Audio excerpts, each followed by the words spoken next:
ओम श्री गुरुभ्यो नमः। ओम नमो भगवते वासुदेवाय। ओम श्री कृष्णाय परब्रह्मणे नमः।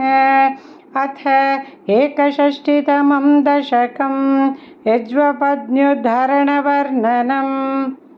ततश्च वृन्दावनतोऽतिदूरतः वनं गतस्त्वं खलु गोपगोकुलैः। हृदन्तरे भक्ततरद्विजाङ्गनाः कदम्बकानुग्रहणाग्रहं वहन्। ततो निरीक्ष्य शरणे वनान्तरे किशोरलोकं क्षुधितं तृषाकुलम्। अधूरतो यज्ञपरान् द्विजान् पतिव्यसर्जयोधि दिवि याचनायतान्। गतेष्वथो तेष्वभिधाय तेऽभिधां कुमारकेष्वोदनयाचिषु प्रभो। श्रुतिस्थिरा अप्यभिनिर्युरश्रुतिं न किञ्चिदूचुश्च महीसुरोत्तमाः। अनादरात् खिन्नधियो हि बालकाः समाययुर्युक्तमिदं हि यज्वसु।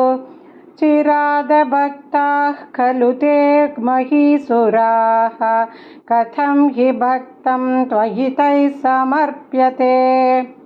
निवेदयध्वं गृहिणी जनाय मां दिशेयुरन्नं करुणाकुला इमाः।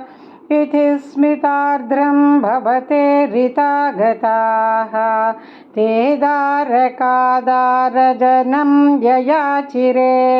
गृहीतनाम्नि त्वयि सम्भ्रमाकुलाः चतुर्विधं भोज्यरसं प्रगृह्यताः। चिरं धृतत्वत्प्रविलोकनाग्रहाः स्वकैर्निरुद्धापि तूर्णमाययुः। विलोलपिञ्चन् चिकुरे कपोलयोः समुल्लसत्कुण्डलमार्द्रमीक्षिते। निधाय बाहुं सुहृदं ससीमनि स्थितं भवन्तं समलोकयन्तताः। तदा च काचित्त्वदुपागमोद्यता गृहीतहस्तादयितेन यज्वना। तदैव सञ्चिन्त्य भवन्तमञ्जसा विवेश कैवल्यमहो कृतिं यसौ। आदाय भोज्यान् यनुगृह्यताः पुनः त्वतङ्गसङ्गस्पृहयोर्झतीर्ग्रहं विलोक्य यज्ञाय विसर्जयन्निमाः।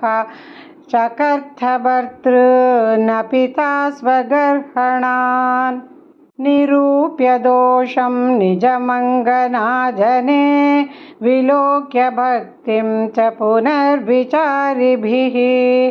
प्रबुद्धतत्त्वैस्त्वमभिष्टुतो द्विजैः मरुत्पुराधीश निरुन्धि मे गदान्। नारायणाखिलगुरो भगवन्नमस्ते। नारायणाखिलगुरो भगवन्।